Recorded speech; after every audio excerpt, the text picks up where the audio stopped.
अस्सलाम वालेकुम ख़वातीन व हज़रात। मुमताज़ मुफ्ती की किताब लब्बैक के साथ एक मरतबा फिर आपकी खिदमत में हाजिर हैं। आज का उन्वान है मताफ़। वो देखो नज़्मो ज़ब्त का मतवाला चिल्लाया। उसने खाना काबा की तरफ इशारा किया। तवाफ़ में हड़बोंग मचा रखा है। ला हौला वला कुव्वत।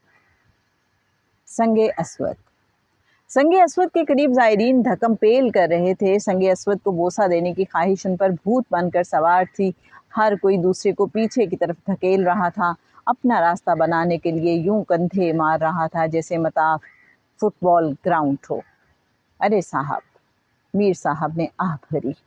देख लो, 2 दिन में 20 बार तवाफ कर चुके हैं, लेकिन संगे अस्वद को बोसा देने की सआदत नसीब नहीं हुई। वहाँ तो फुटबॉलर ही पहुँच सकता है मीर साहब। साहिबे नज़्मो नस्ख हंसे। अपने में तो इतनी जान नहीं। मीर साहब ने आह भरी।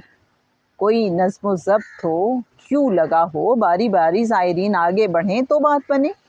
क्यों जनाब? नज़्मो ज़ब्त के दीवाने ने मेरा शाना झंझोड़ा। जी, मैंने जान छुड़ाने के लिए दांत निकाल दिए।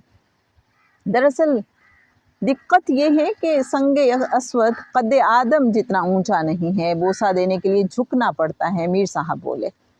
सिर्फ यही नहीं, सदियों की बोसाबाजी से संगे अस्वद अब घिस घिस कर प्याला बन गया है। पहले सर झुकाओ, फिर इस प्याले में होंठ डालो, जब तक पीछे से भीड़ का रेला आ जाता है। मीर साहब बोले। हाँ, और सर वहीं चिपका रहता है और धड़ आगे चल पड़ता है। जनाब नज़्मो नस्ख के मतवाले साहब ने कहा लगाया।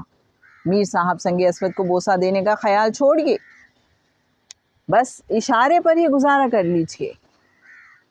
अरे नहीं साहब, मीर साहब बोले, इतनी दूर से आए हैं तो क्या ये सआदत हासिल किए बगैर ही लौट जाएंगे? ना साहब ना, बुनियादी गलती प्लानिंग की है। संगे अस्वद को कद्दे आदम जितना ऊंचा लगाना चाहिए था और वो इतना उभरा होता कि सदियों की बोसाबाजी के बाद ज़्यादा से ज़्यादा हमवार हो जाता। नज़्मो नस्ख साहब ने कहा।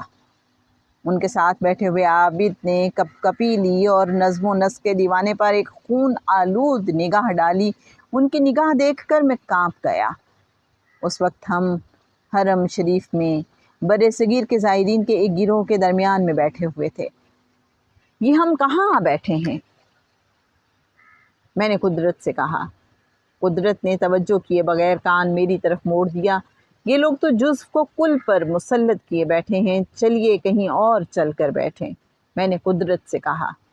कुदरत ने ज़रा ठहरो का इशारा किया और अपनी पुरस्रार मसरूफ़ियत जारी रखी। कुछ देर के लिए हम खामोश बैठे रहे। पता नहीं ये नज़्मो ज़ब्त का दीवाना कौन है, मैंने अपने आप से कहा।